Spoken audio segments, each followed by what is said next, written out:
Perfecto. Bueno, la clase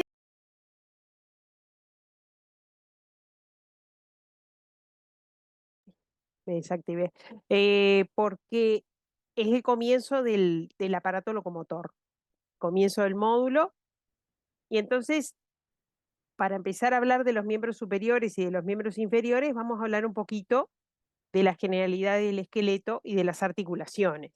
Cosa que cuando nosotros empecemos a hablar de todos los huesos, de primero el miembro superior y luego el miembro inferior, cuando estudiamos las articulaciones, ya más o menos todos tenemos una idea de qué estamos hablando. Igual como les digo siempre, la clase les va a quedar ya subida en el EVA. ¿Está? Bien, entonces comenzamos. Entonces, el aparato locomotor, básicamente nosotros decimos que está formado por tres eslabones. Un eslabón activo, que son los músculos, un eslabón pasivo, que son los huesos, que forman ese miembro, y un eslabón trófico que está dado por las arterias, venas, linfáticos y nervios que están destinados a ese miembro. Eso es para todo el aparato locomotor, es decir, tanto para miembros superiores como para miembros inferiores. Como grandes diferencias, y por un tema evolutivo, en nosotros los seres humanos decimos que el miembro superior es un miembro prensil. Por un tema evolutivo, nosotros hace muchos años atrás, nuestras cuatro extremidades estaban pegadas al piso, pero luego el ser humano evolucionó despegando sus miembros superiores del piso y convirtiéndose en miembros superiores, y la mano toma un rol fundamental, evolucionando de tal manera que sus dedos, y en especial la oposición del pulgar, hace que seamos únicos, a diferencia del resto de las especies. El miembro inferior, sin embargo, es un miembro que siguió pegado al piso, es el encargado de la estación bípeda, es decir, de la capacidad que tiene el ser humano de pararse en sus dos miembros inferiores, y además de pararse en los dos miembros inferiores, también tiene la capacidad de marchar. ¿Tá? Por lo tanto, esas son como las dos grandes diferencias que hay. Cuando uno estudia el miembro superior y el miembro inferior, además de estas diferencias evolutivas, veo otras diferencias. Por ejemplo, a nivel del miembro superior, los huesos que lo forman son huesos que son más pequeños comparados con el miembro inferior, y está formado por una mayor cantidad de músculos que son mucho más pequeños y menos potentes, porque en realidad em, con los miembros superiores nosotros, además de asir objetos, también podemos cargar objetos.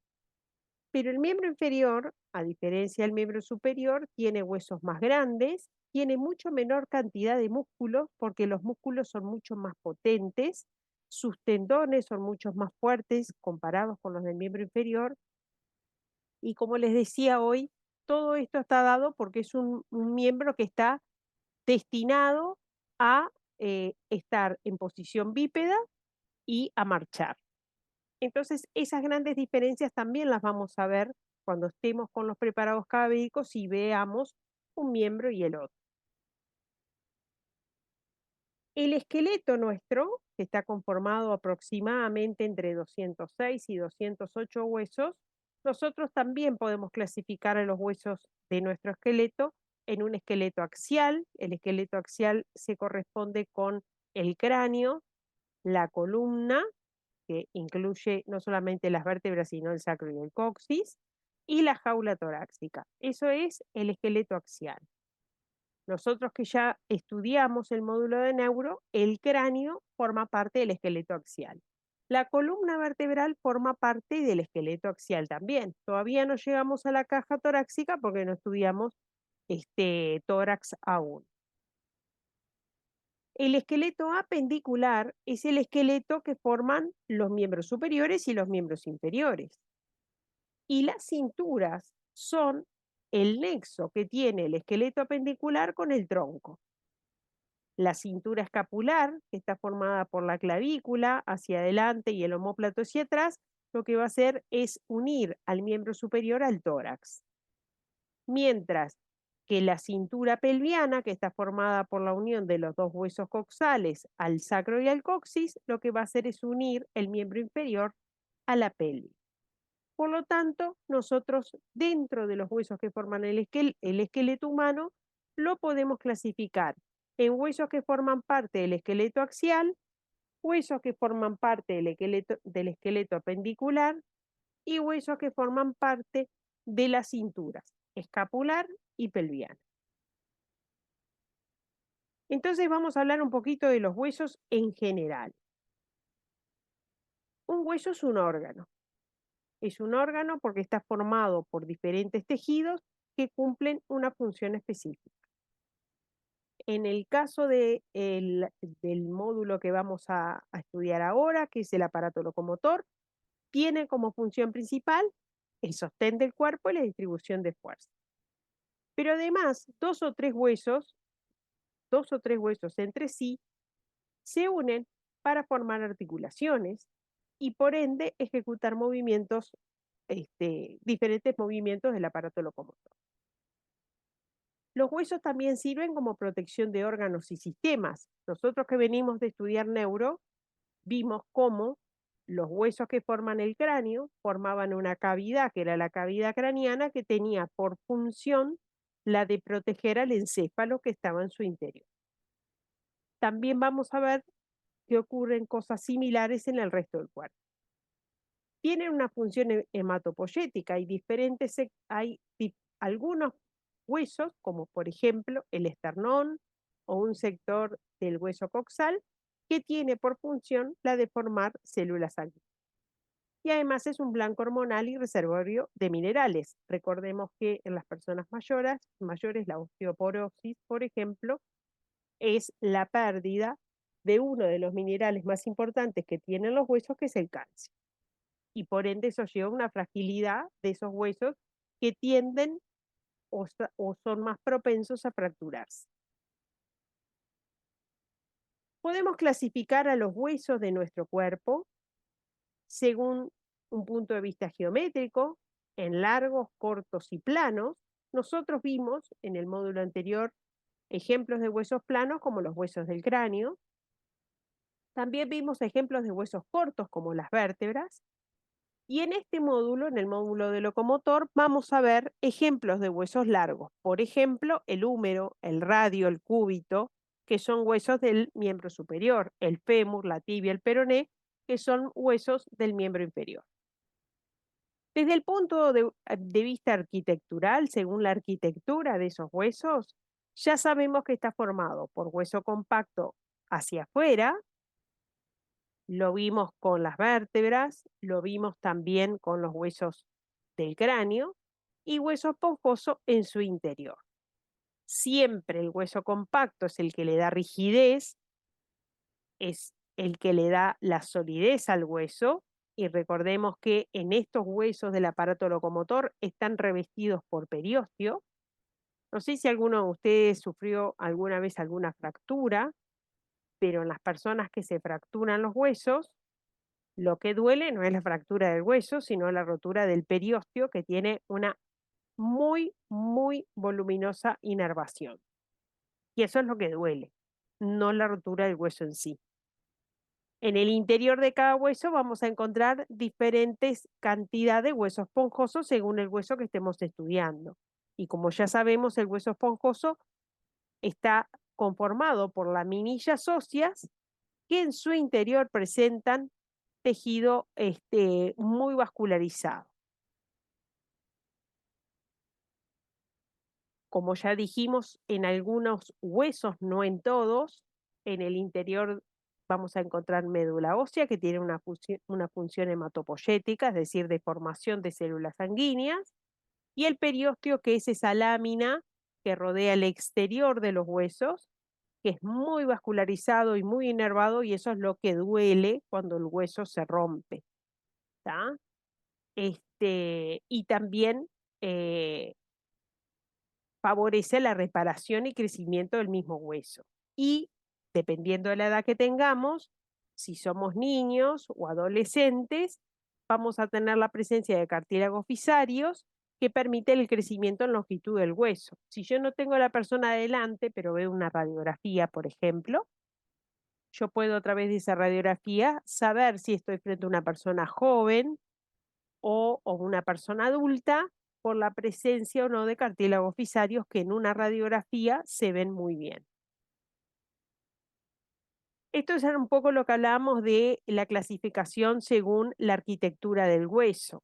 Siempre el hueso, y en esta imagen se ve muy claro y en esta también, pero fíjense que yo tengo una lámina de tejido compacto en el exterior, que es esto, que es esto.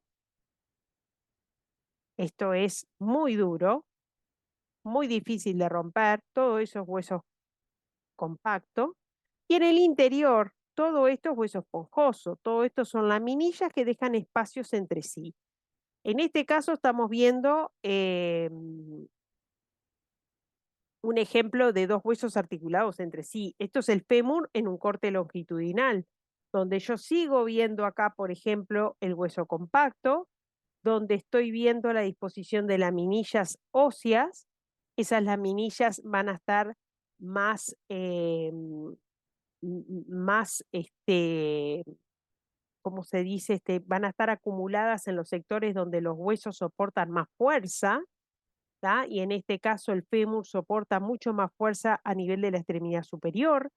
Y como ven acá, en este ejemplo en particular, el fémur tiene lo que se llama canal medular. Tiene un sector donde se va a alojar la médula ósea, ¿tá? En esto es un esquema, un dibujo donde tienen el hueso esponjoso, luego tienen el hueso compacto, que es esto, y esto que está acá, que es el periósteo, que es esa lámina muy ricamente vascularizada y nervada que recubre todo el sector más externo del hueso. En cuanto al parámetro ergométrico, nosotros dijimos que podemos clasificar a los huesos en largos. Nuevamente el fémur es un ejemplo de hueso largo. En general, huesos largos encontramos en las extremidades y se llama hueso largo porque obviamente predomina la longitud sobre el ancho y el espesor. El ejemplo clásico es los huesos que forman el esqueleto de los miembros. Húmero, radiocúbito para el miembro superior, fémur, tibia, peroné para el miembro inferior. Los huesos de los pies van aparte. Esta es una imagen radiográfica donde se ven diferentes sectores del cuerpo. Acá lo que estamos viendo es cúbito y es radio y cúbito, perdón, y acá tenemos los huesos, parte de los huesos del carpo. Esto es miembro superior, donde nosotros vemos dos huesos largos, que son estos. Estamos viendo parte del cuerpo, un hueso largo, extremidad inferior de los huesos largos, y lo que se muestra acá, que es lo que yo les decía, es este sector donde se evidencia esto que está separado acá, no es porque esté fracturado, sino esto pertenece a un individuo joven, probablemente un adolescente, y esto es el cartílago fisario, y acá esto se llama la fisis, que es el sector donde permite el crecimiento en longitud de los huesos. ¿Ah? Por eso yo les decía, en una radiografía se puede evidenciar perfectamente, si no tengo el paciente delante, ¿no? Y no me lo cuentan. Esta pasé para atrás un minuto, ¿por qué? Porque a todos los huesos largos, y esto lo vamos a estudiar en este módulo, nosotros le vamos a reconocer un cuerpo, que es esto que estoy señalando acá, o también llamada diáfisis, y dos extremidades o epífisis, una extremidad superior y una extremidad inferior. Esa es una característica de todos los huesos largos. Todos los huesos largos van a tener un cuerpo y dos extremidades. Y las extremidades van a articular con, en este caso, que es un fémur, la extremidad superior articula con el hueso coxal de la pelvis y la extremidad inferior articula con la tibia y el peroné. Los huesos cortos son huesos cortos porque sus tres parámetros, es decir, ancho, largo y espesor, son más o menos semejantes. Una vértebra es un ejemplo de hueso corto, como ya vimos. Cualquiera de los huesos del carpo, los huesos que forman el puño en la mano, son huesos cortos. Cualquiera de los huesos del tarso, huesos del pie también son huesos cortos. En cuanto a la arquitectura de los huesos cortos, que ya lo vimos cuando estudiamos las vértebras, esto es un corte longitudinal de una vértebra donde se ve el hueso compacto, que es esto que estoy señalando acá, y todo esto que es hueso esponjoso. En esta imagen lo mismo, hueso compacto por fuera, todo esto, hueso esponjoso, lleno de células de tejido hematopoyético en su interior, y esto es lo mismo, ¿está? Los huesos planos, ¿tá? Donde predomina el ancho y la longitud sobre el espesor, ya vimos el cráneo y ya vimos que cada uno de estos huesos del cráneo era un hueso plano, con la diferencia que acá, en vez de el hueso compacto, se le llama tabla externa y tabla interna, y el hueso esponjoso, que era el del medio, se le llamaba diploe, que era esto que ya vimos en el módulo anterior. Tabla externa, tabla interna y diploe en el medio, que es lo mismo decir hueso compacto hacia afuera, hueso compacto hacia adentro, hueso esponjoso en el medio. Esta es la característica de un hueso del cráneo. Otro hueso plano, que lo vamos a estudiar en este módulo, que es el hueso coxal, que va a formar parte de la pelvis. ¿Tá? Es el hueso de la cadera. Con esta forma tan particular, media rara, no tiene nada que ver un hueso de estos, pero también eh, se lo identifica como un hueso plano.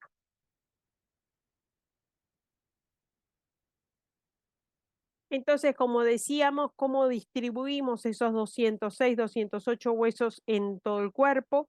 Ya sabemos que tenemos un esqueleto axial, un esqueleto apendicular y un esqueleto singular. Ya sabemos que según su geometría podemos definir a los huesos largos, planos y cortos. Los largos, como decíamos hoy, están en las extremidades de los miembros y son brazos de palanca para los músculos.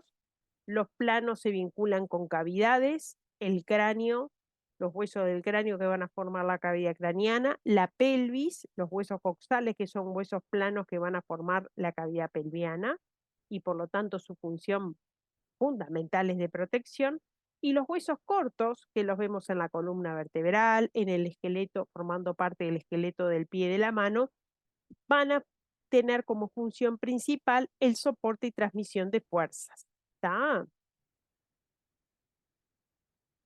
En la superficie de los huesos vamos a ver algunas salientes o apófisis que son características de cada hueso y eso lo vamos a ver con cada hueso.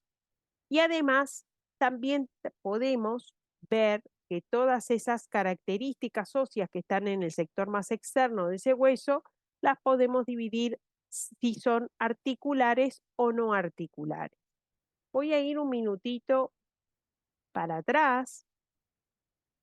En este hueso, que es el fémur, un hueso del muslo, del miembro inferior, la extremidad superior presenta un sector que es articular, que es esta eminencia redondeada que se le llama cabeza y por ser el fémur, cabeza femoral, y tiene dos saliencias eh, que se le llaman trocánteres, trocánter mayor y trocánter menor, que forman parte del sector no articular de esa extremidad. No toda la extremidad superior se articula, sino que hay un sector que sí se articula y hay otro que no se articula. Y por eso también los podemos dividir en un sector articular y un sector no articular.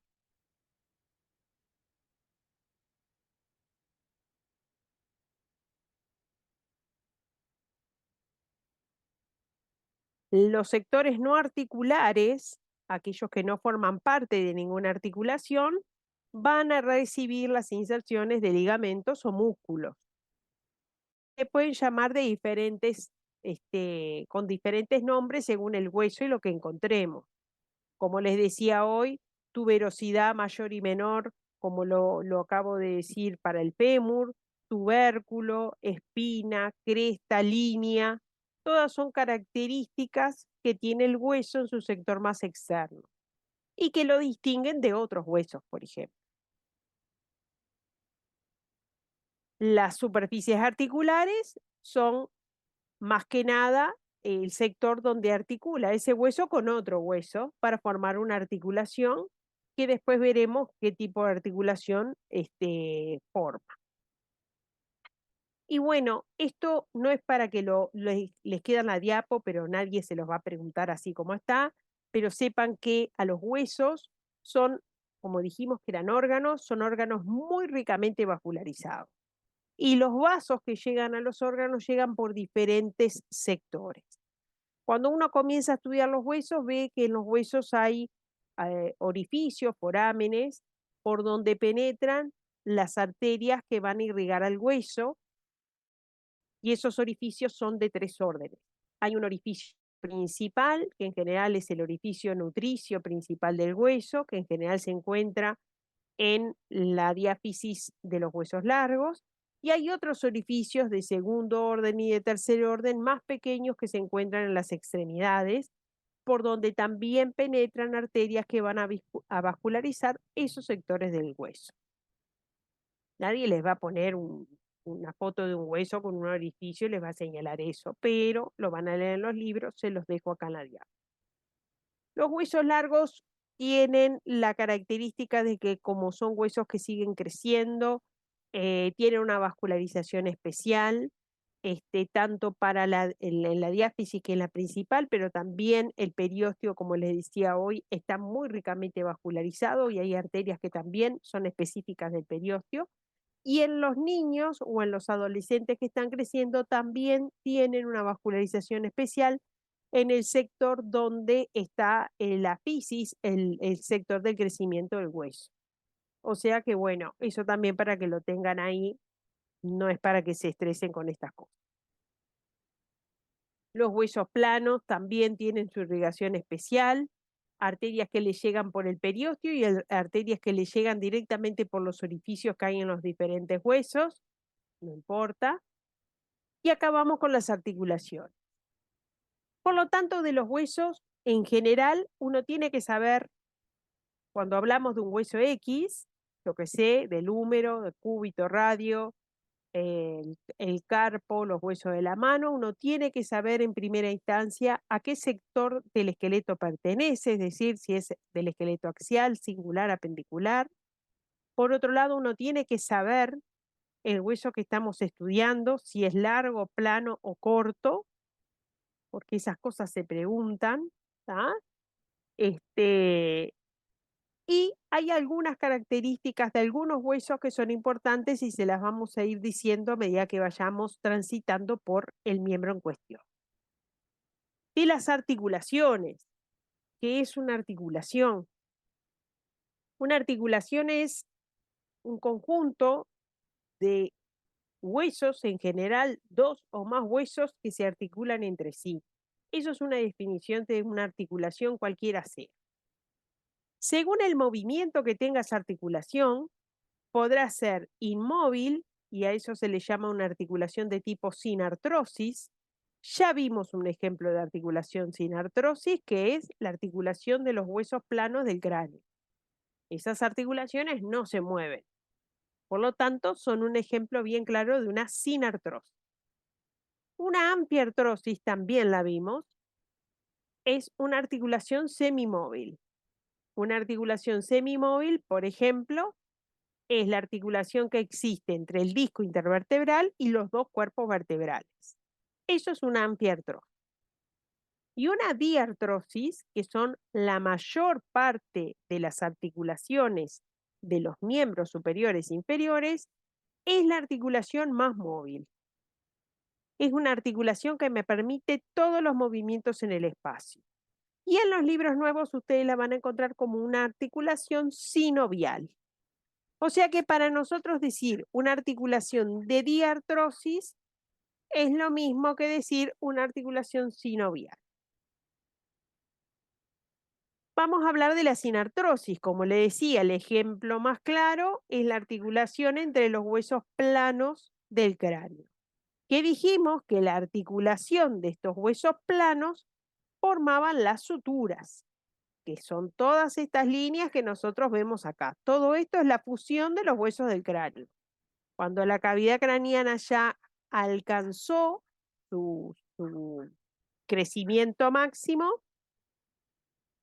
llega un momento que los dos huesos se unen entre sí, como cuando pongo los dedos de mi mano, ¿tá? Y los trato de cerrar, y bueno, llega un momento que se osifica eso y ya ahí quedó sellada la articulación. Son articulaciones inmóviles, obviamente. Tengo un perro en la calle que está ladrando, que si están grabando la clase lo van a escuchar ahí de fondo. Son articulaciones inmóviles.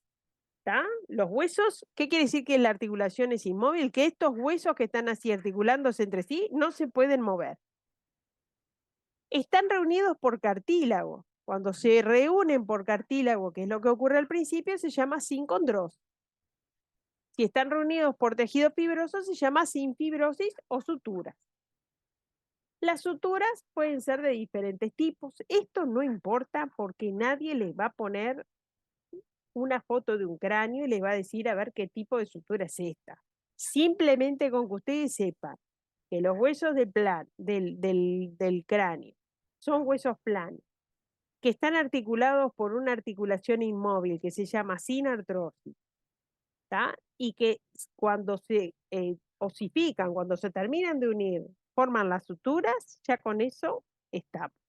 Eso es lo que tienen que saber de esta diapositiva. Si hay algo que no entiendan, me preguntan. ¿Tá? ¿Qué pasa con la anfiartrosis? La articulación semimóvil.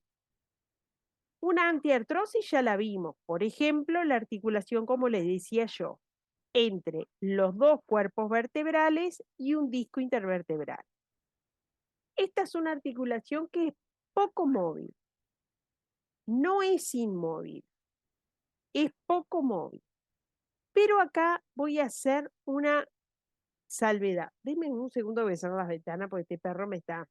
Denme un segundo.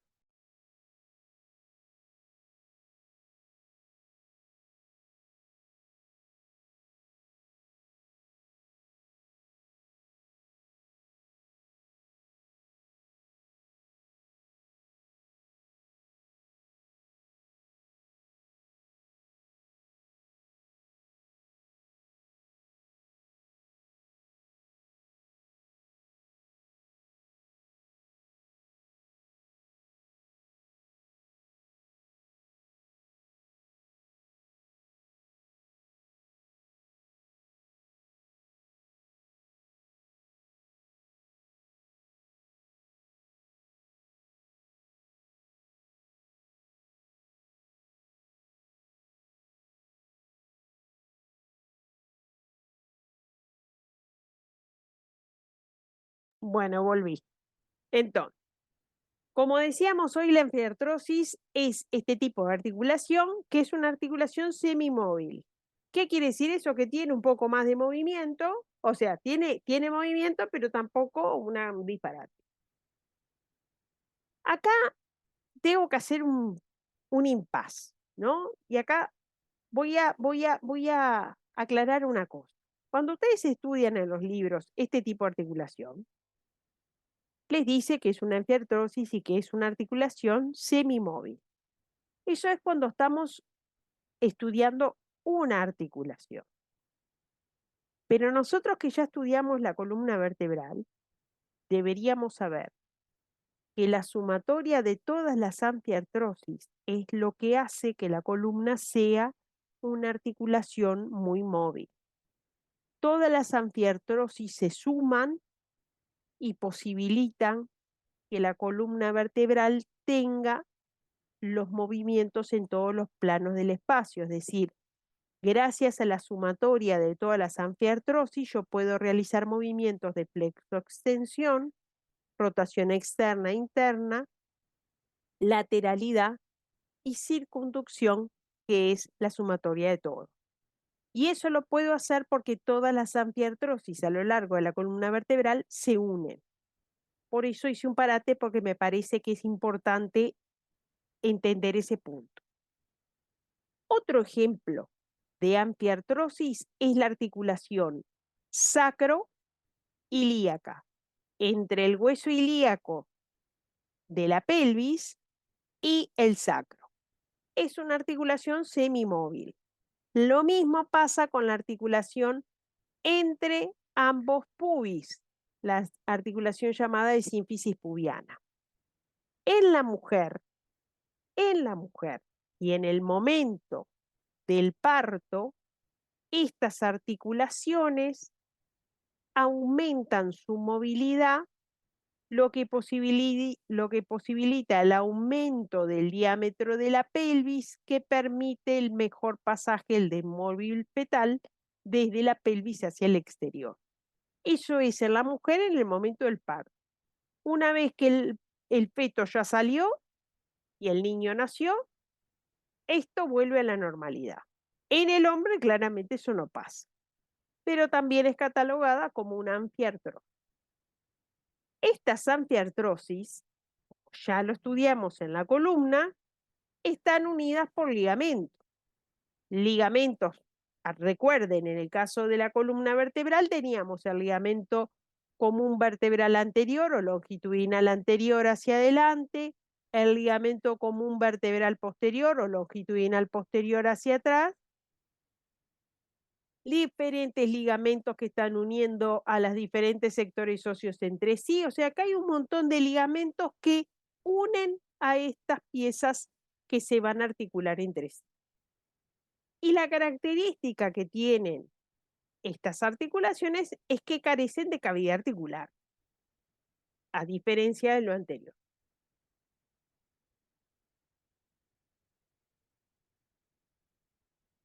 La diartrosis es el ejemplo más claro de una articulación que evolucionó con el tiempo. Es la articulación más móvil de todas. Presentan estas 5 características que hacen que una articulación sea del tipo diartrosis.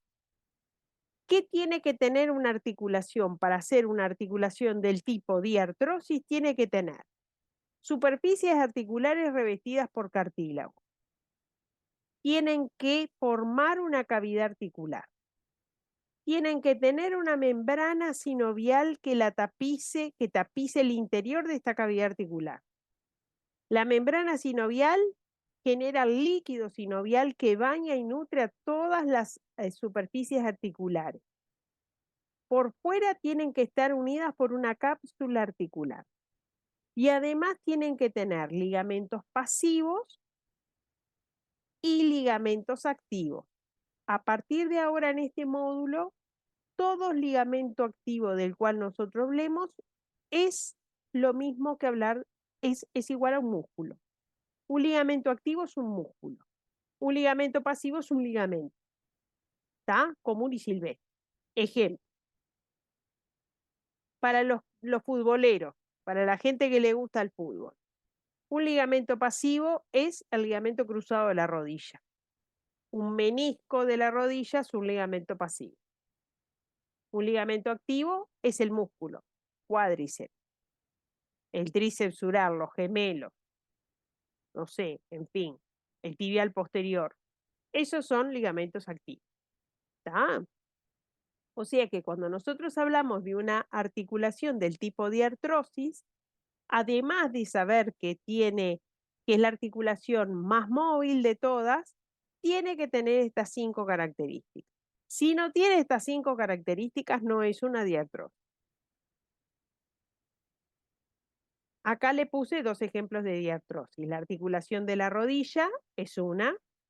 Acá le señalamos los ligamentos cruzados, lo que en general se rompen los futbolistas, y los meniscos, que como después veremos es una adaptación de esta articulación para que 2 superficies articulares que son bien distintas entre sí puedan coaptar lo mejor posible.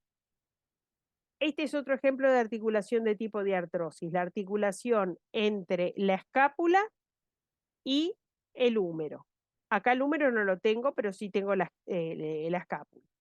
Y tenemos una cavidad que está revestida por cartílago y tiene además un rodete, un fibrocartílago externo que lo que hace es aumentar la superficie articular.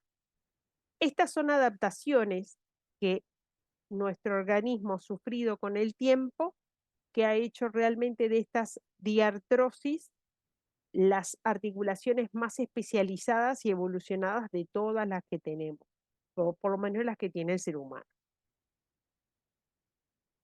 Los ligamentos, como les decía hoy, los podemos dividir en ligamentos pasivos, son especiamientos de la cápsula articular, todos estos son ligamentos pasivos, después veremos cómo se llaman, y los ligamentos activos son los músculos. Siempre un ligamento activo es un músculo periarticular. ¿Qué quiere decir periarticular? Que está alrededor de la articulación. Para complicar un poquito más, las diartrosis, que son las articulaciones más móviles, las más evolucionadas, como tienen diferentes tipos de superficies articulares, se nombran de diferentes maneras. Entonces vamos a tener una articulación de diartrosis de tipo anartrosis, condilias, trocleares, trocoides, artrodias, encilla de montar o encaje recíproco. Y según los movimientos que permita realizar esa diartrosis, va a tener un eje de movimiento, entonces se le llama monoaxil, dos ejes de movimiento, biaxil, o las más evolucionadas de todas, que tienen tres ejes de movimiento, se le llaman triaxiles o poliaxiles. O sea que fíjense que cada vez vamos como haciendo un poquito más compleja la cosa. Ya no nos alcanza con reconocer una articulación del tipo diartrosis.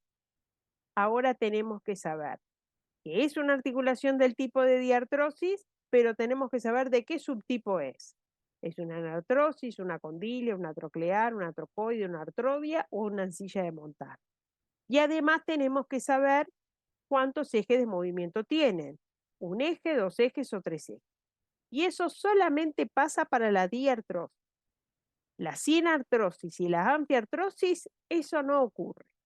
Solamente ocurre con estas por ser las más evolucionadas. ¿Qué significa una articulación en artrosis? Significa que una articulación tiene una superficie articular de forma redondeada, como la cabeza del fémur o la cabeza del húmero, y una superficie cóncava que recibe a la superficie redondeada, como por ejemplo la cavidad cotiloidea del hueso coxal de la pelvis, que recibe la cabeza femoral, o la cavidad glenoidea de la escápula, que recibe la cabeza del húmero. Cuando yo miro una articulación de este tipo, es decir, miro las superficies óseas que se ponen en contacto, que tienen esta forma, sé que es una articulación diartrosis del tipo enartrosis. Y estas articulaciones son las más evolucionadas de todos porque tienen tres ejes de movimiento, como lo indica este dibujo. Por lo tanto, son triaxiles. ¿Qué quiere decir que sea triaxil? Que en general permiten flexo-extensión, aproximación y alejamiento, lo que también lo pueden encontrar como abducción y aducción, y puede ser rotación interna y rotación externa. Y la sumatoria de todo que se llama circunducción. Eso es como lo máximo, lo que está allá arriba, ¿no? La articulación más evolucionada de todas, que en el ser humano estas articulaciones del tipo enartrosis pertenecen a la articulación de la cadera y a la articulación del hombro. Las condilias son el tipo de articulación donde forman segmentos de elipsoide. Y un ejemplo de estas es el ejemplo que se da entre el hueso de, en este caso es un ejemplo de la mano, entre un metacarpiano y una falange proximal. Este tipo de articulación se le llama condilia por la forma de sus superficies articulares. En general, estas articulaciones son biaxiles, permiten movimientos en dos ejes. Las bicondilias pueden ser simples o dobles.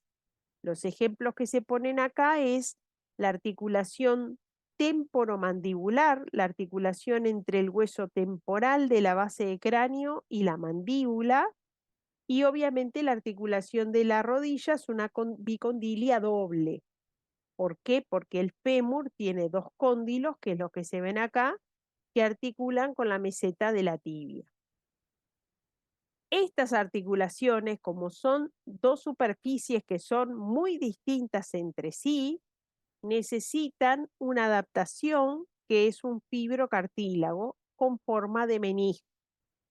Los meniscos son adaptaciones ¿para qué? Para que estas superficies que son tan diferentes unas a otras coapten lo mejor posible y cuando nuestra rodilla se mueva no se nos estén zafando los huesos del lugar. Eso, por suerte, no ocurre gracias a estos meniscos que se interponen entre las superficies articulares. Las articulaciones de tipo trocleares es cuando una superficie tiene forma de polea, que es esta superficie que está acá,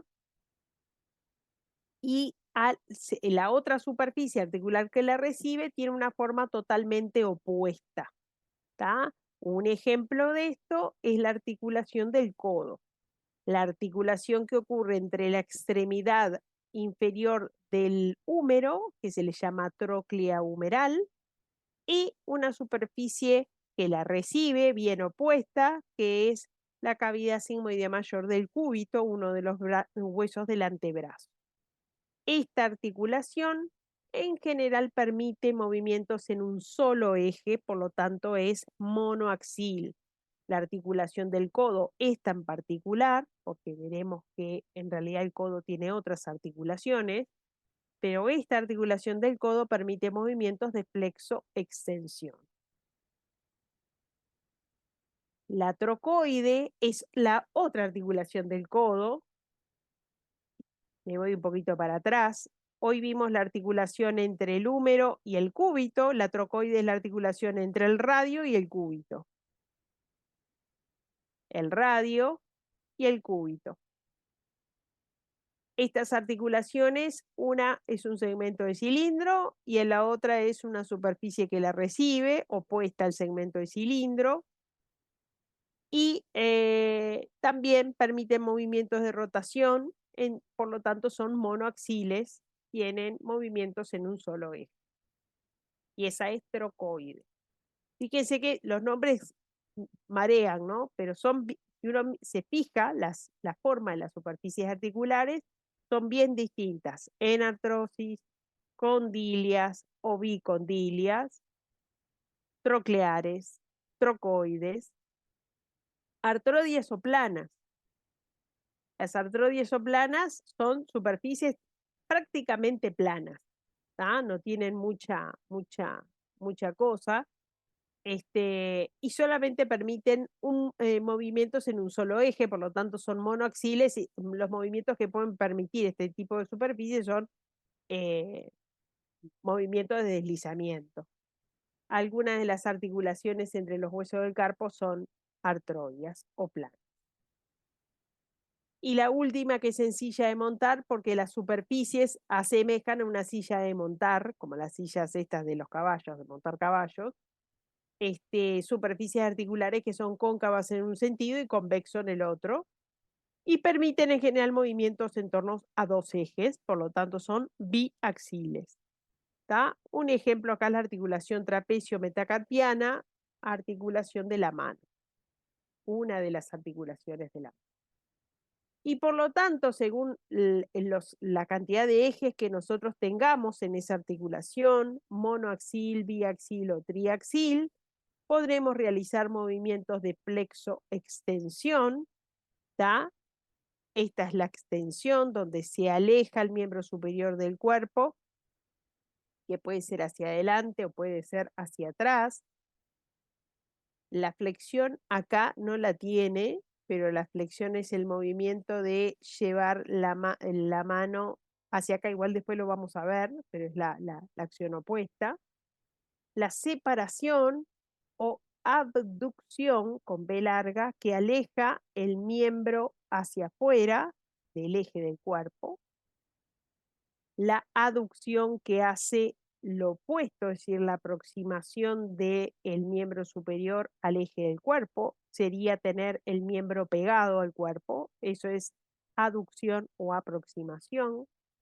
La pronosupinación, que es la capacidad que tiene nuestra mano de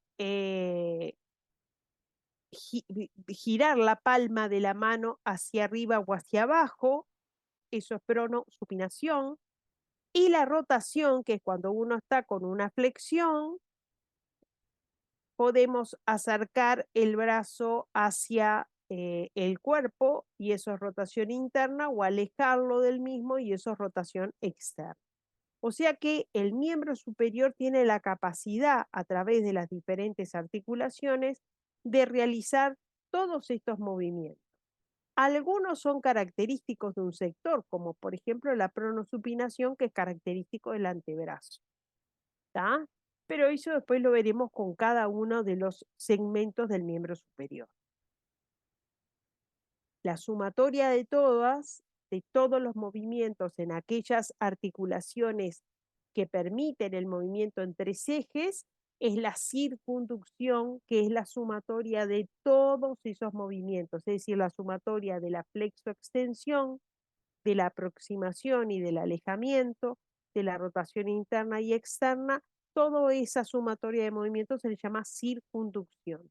Y eso solamente lo hacen aquellas articulaciones del tipo diartrosis, del tipo enartrosis, es decir, las que son muy móviles con tres ejes de movimiento.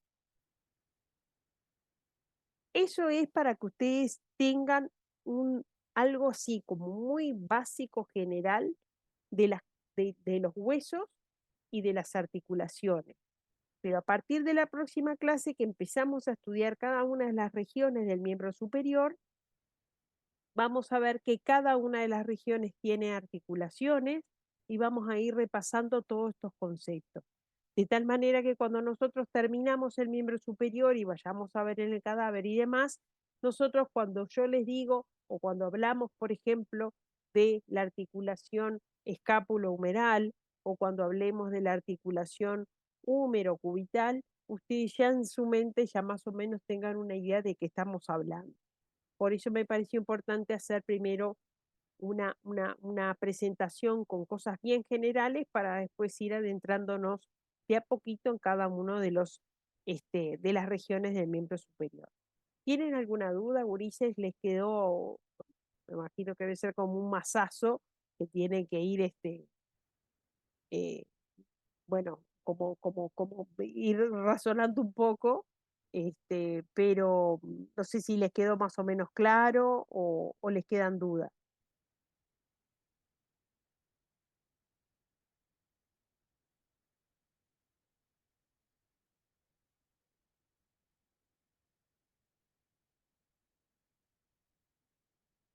Exacto. Sí, hacemos eso porque me parece que es lo mejor. Como nosotros tenemos que vamos a dar varias clases de miembro superior, personalmente creo que lo mejor es terminamos miembro superior y vemos todo miembro superior. Cosa que, tipo, cerramos miembro superior. Y después empezamos con miembro inferior. Hacemos todas las clases por Zoom de miembro inferior y después lo que vamos a hacer es ver todo el miembro inferior presencialmente. Entonces es como que nos queda como mucho más fijo el conocimiento, que si damos todo junto, miembro superior y miembro inferior, y después repasamos todo, creo que va a ser una locura. Por lo menos por la experiencia que yo tengo, lo que me parece que a ustedes les ha servido mucho más es hacer eso. Damos todo miembro superior, hacemos la clase presencial de miembro superior, que incluye huesos, articulaciones y todos los músculos, y después que tengamos esa clase presencial, arrancamos con miembro inferior. ¿Está? Vale. ¿Alguna otra duda, gurises o algo? No, no, por lo menos yo. No, todo bien. Bueno, perfecto. Bueno, nos vemos el viernes entonces en el Zoom. ¿Estamos? ¿El viernes o el El jueves? viernes ya empezamos con las primeras regiones del miembro superior, que va a ser hombro. ¿Está? O sea que empezamos por ahí. ¿Qué les puse? ¿Viernes o jueves les puse? Yo Creo que les puse capaz viernes, ¿eh? muy mal. Pero ¿para qué me ¿Eh? fijo? Ah, bueno, no. Entonces tiene que ser el viernes porque a esa hora el jueves es imposible. Bueno, pero igual yo les digo bien, si es jueves o viernes. Dale, dale. Ah, Bueno, ¿a jefe, ustedes qué les sirve más, jueves o viernes? A mí me sirve cualquiera de más, los dos. a mí me sirve más viernes. Está, perfecto. Está. Sí, ahora estoy viendo que puse jueves, no, pero quise poner viernes de mañana. No sé si ve que puse cualquier cosa. Pero en principio lo hacemos el viernes. Cualquier cosa lo vemos. ¿Está? Dale, profe. Dale, nos vemos. Bueno, mucha suerte, nos vemos. Chao, gracias. Chao.